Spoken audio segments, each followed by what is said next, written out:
Morning. Ooh, sore ankles this morning. We'll get onto that later. Thanks for joining me for Concrete Conversations, episode 5. Today, of course, we're going to recap last week's causes of rollovers and hopefully aim to tackle their prevention.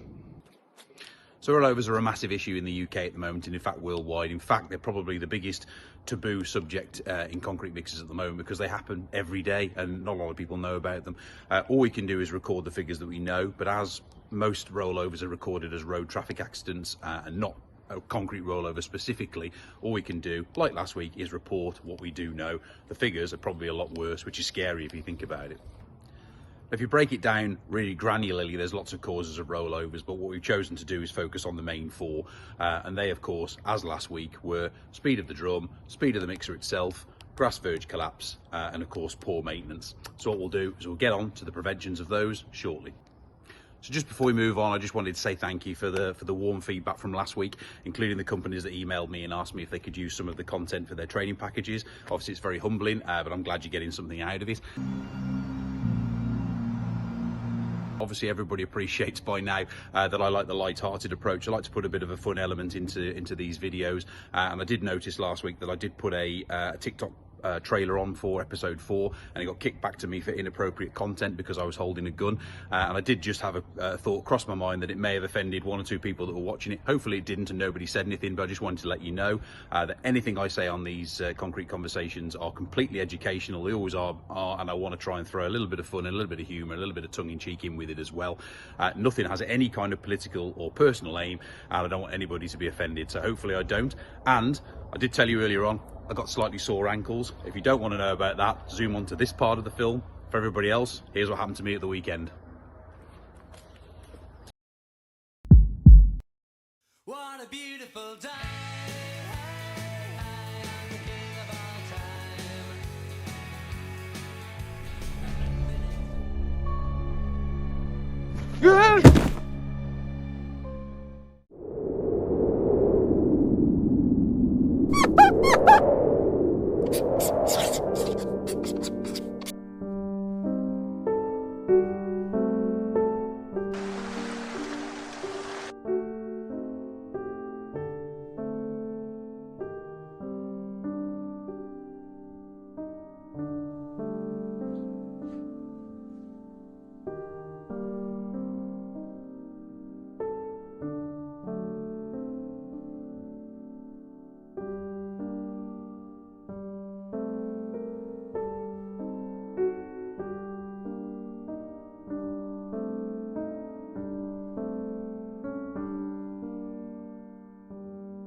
The operation was called hobbling.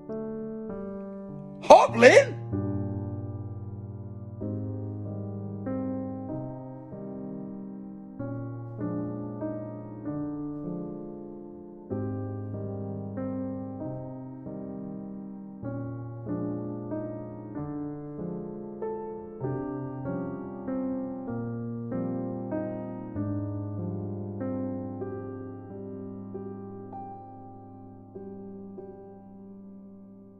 Concrete is a mix of cement, water, aggregate and sand. I know that, Mr. Man.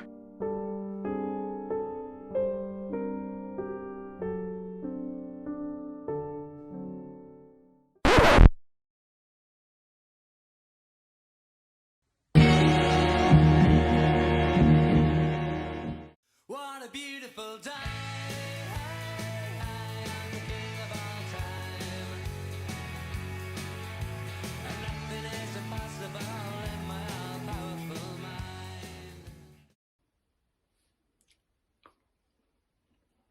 Not bad that, an apology accepted. Now remember, cement is an ingredient of concrete mixed together with all the other ingredients in a concrete mixer. Now can we put that to bed at last? Thank you. Let's get on with the serious stuff. Ta-da! Bit of tap dancing, miraculous recovery. Well, if you wonder why I'm still harping on about concrete mixers being called cement mixers, other than the fact that it annoys me, you'll see that if we can't even get the terminology right, then it's very difficult to solve the problems within the industry. There's a couple of articles coming up later which highlight that exactly. So anyway, let's get on to prevention and cures, hopefully, of rollovers. So to get into the prevention, we'll quickly recap last week's 4 causes. We'll start with number 1, which is speed of the drum. Speed of the drum obviously controls the centre of gravity of the mixer as per last week. So we'll quickly recap them slides and then get into it. So here's your mixer from the side. And here's the water line. And if you remember, it's called the water line because that's where 8 cubic metres of water would sit in the barrel, and concrete has a heavy water content. The centre of gravity would sit around here while the concrete is still, sat in the drum like this. 1 cubic metre of concrete on average weighs 2.4 tonne, usually, and therefore 8 cubic metres in a barrel would equal 19.2 tonnes.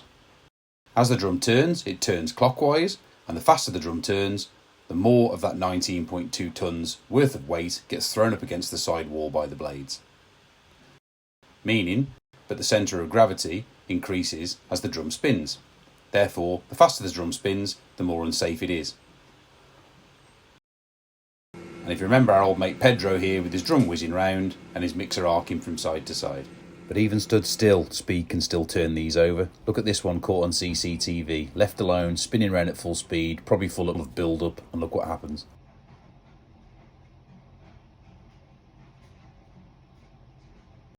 So I bet you can't guess the solution to that cause. Slow the drum down. Easier said than done, Linz? No, not really. It's very easily said and even easier done. So the easiest way to see how fast your drum is spinning is to make a mark on the side of it and time how long it takes to come round. Once that mark takes exactly 60 seconds to get back to you, then you know it's doing 1 revolution per minute. Look, that's not practical on a day-to-day basis for a working operation. However, it will give you an idea of how fast or indeed how slow your drum should be spinning. Most drums will spin between 1 to 6 revolutions on idle and 7 to 12 revolutions once the engine power is engaged. However, they should only be spinning at 1 revolution per minute when travelling to site with concrete in, and up to 2 revolutions per minute with a wet mix. And of course not at all when the drum's empty, as why would you spin the drum when there's nothing to mix it? You see empty drums whizzing round on the motorway all the time. It's completely unnecessary and completely unsafe. Remember, it's not just the 19.2 tonnes of concrete in a full drum. Also, an empty drum spinning around faster than it needs to, or spinning at all, creates an increase in centre of gravity, which again increases the risk of rollover and increases the level of unsafety. The only time they should spin faster than this is when they're loading, being discharged, or being cleaned. If your mixer's got electric controls, you should be able to control the speed of the barrel to the absolute dime. 99% of the mixers in the UK, however, have got cable controls, and that's a little bit more difficult. But as we said earlier on with the exercise of marking the drum and watching it round, if you get used to doing that, you should get used to the speed of the drum itself and also used to the feel if you're sitting in the cab, and that should keep you quite accurate. There is some mixer manufacturers out there with cable solutions to the drum speed. Get in contact with me if you want to know who, and we'll go from there. All mixer manufacturers should advise you to spin at 1 or 2 revolutions per minute in their handbook. If in doubt, refer to the paperwork that came with your truck. Welcome to Fun Facts for Free. Now, it's not just safety reasons why you should keep your drum spinning down to a minimum. Here's 3 simple facts that'll help you out further. Number 1, the more the drum spins, the more it wears. The drum is the only sacrificial part of the mixer, and each drum will replace costs about £8,000 to £10,000. So minimise the amount of times you have to replace the drum by minimising the amount of times it spins. A drum spinning 10 times per minute will wear out 10 times quicker than a drum spinning 1 time per minute. You'll save yourself some money. Fact number 2, an empty drum that isn't spinning means, although build-up is inevitable, it means that the build-up will all happen in one place, which makes it easier to clean. Fun fact number 3, if you're spinning an empty drum, any kind of concrete left in the drum at all, especially a screed or a runny mix, will push against the wall through the centrifugal force, giving the inside skin of the drum a coating, making it almost impossible to clean, and it also makes the drum heavier, so as it's bouncing around on the rollers as you're going down the road with an empty drum, it means that you're more likely to damage your rear stool or your roller paths. And a bonus for free, why do you only spin the drum at 1 or 2 revolutions per minute? Well, if you remember back to episode 1, when you're transporting concrete, all you're doing is supporting the hydration process. You're agitating the water and cement together to react. In episode 1, we talked about UK mixing drums and European agitation drums. Basically means a UK mixing drum mixes constituent products or fully wet mix. So whatever goes into the back during loading within 10 or 20 minutes of the drum turning at 1 or 2 revolutions per minute, you'll have a perfect quality product when you get to site. So if you whiz it round at 12 or 10 or whatever revolutions per minute, what you're actually doing is putting too much air into it, and you'll end up delivering a frothy milkshake with loads and loads of air bubbles in. And what does air bubble mean? Well, basically air bubbles means weakness in the concrete once it's hardened. It also means voids for ice to get in. So not only are you unsafe driving to where you're going, you're also delivering crap. So just remember that. So back to the moral of the story. Slow the drum down. Number 2, speed of the mixer itself.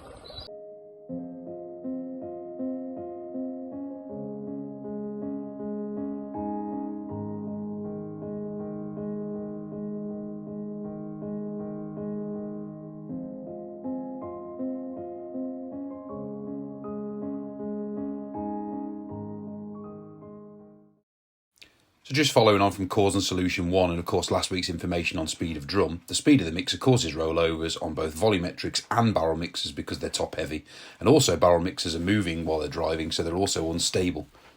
So any solution where the top's heavier than normal and the centre of gravity is higher than normal leaves you open to tipping over. Remember also, when the drum is full, it weighs over 20 tonne, including the weight of the barrel itself. And the maximum curb weight of any 8-wheeler truck in the UK is 32 tonne, so 20 tonne is always pulling against 12 tonne. So once you go past the point of no return, you have no hope at all. So there's obviously only one real solution there, isn't there? Guess what it is? Slow down. Granted, there's obviously reasons why drivers will go too quick, and we'll get into them now. Hopefully we can cut those out as well.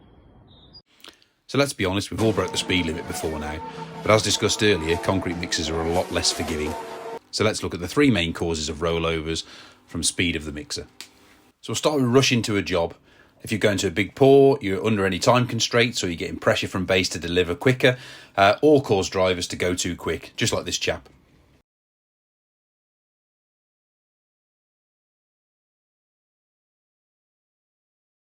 Remember, slow down. The job will still be there when you get there, and hopefully so will you. A big one here, lack of training. As we've already said, a mixer is completely different to drive to any other type of vehicle, and all you need to drive one is an HGV licence. So you might have been driving a bread van for the last 30 years, and you might well be the very best bread driver that's ever lived, but once you get into a concrete mixer, it's completely different. So get proper training. Speak to your employer, or get your employer to contact any of these for DVSA accredited mixer training. Again, you can contact me if you need details. Driver distraction.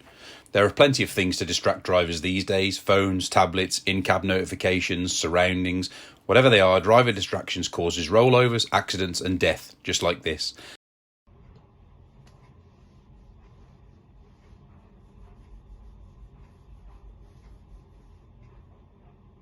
I know this isn't a rollover, but you can see the driver isn't paying attention as everybody else's lights come on well before he reacts.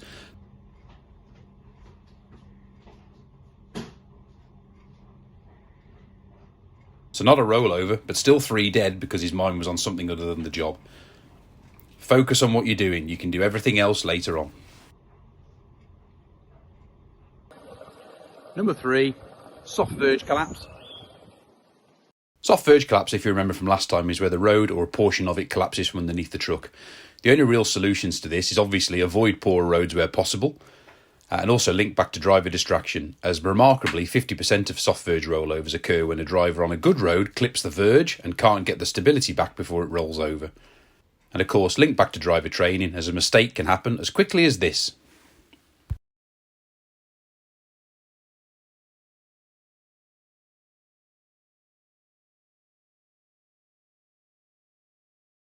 And of course, number 4, poor maintenance. Steel, which all mixers are made of, weakens over time, especially through movement and vibration. Mixers for the large part are covered in water, they're commonly washed off with acid, and they're susceptible to the elements and road salts, etc. Over time, it adds weakness through rust and fatigue. Before COVID, the average lifespan of a mixer was around 5 to 7 years. Since COVID, it's now 8 to 10 years, meaning the number of brand new registered mixers on the road has fallen, and therefore older mixers are being patched up more and more. In some cases, the structure has been pushed past its limit. So the obvious prevention of rollovers due to poor maintenance is just buy yourself a new mixer. Yeah, all right, okay. Or keep the one you've got as fresh as possible for as long as you possibly can. So check the parts of your mixer when they start to wear out and they're past their sell-by date. Obviously replace them. There's plenty of places you can get quality replacement parts for concrete mixers from. If you need any help, obviously contact me. I'll put you in contact with the right people. Obviously make sure you clean it properly. Concrete's heavily alkaline. The materials that's used to clean it off in most cases is heavily acid to counteract that. Therefore anything left on the mixer overnight, whether it be cleaning fluids or concrete itself, will obviously gradually eat away at the metal as well, so get rid of as much of it as you possibly can. Check the bolts, check the torque as per the manufacturer's setting.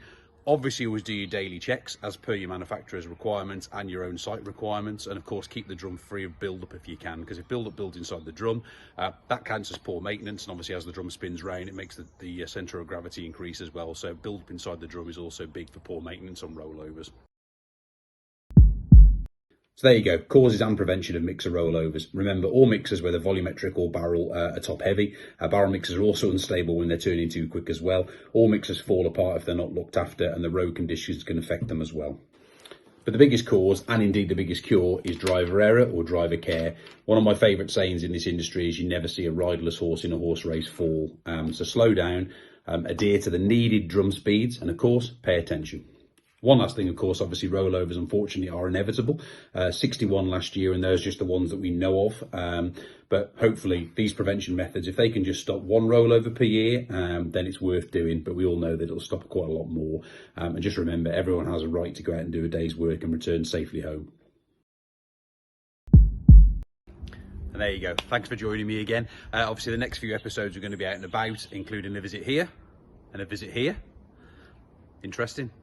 Also, we've got some day in the lives coming, quite a few personal interviews, and obviously out and about, and a few inside the factories as well. So loads to come. Thanks for joining me again. And make sure you keep your eyes open when you're out on a dog walk.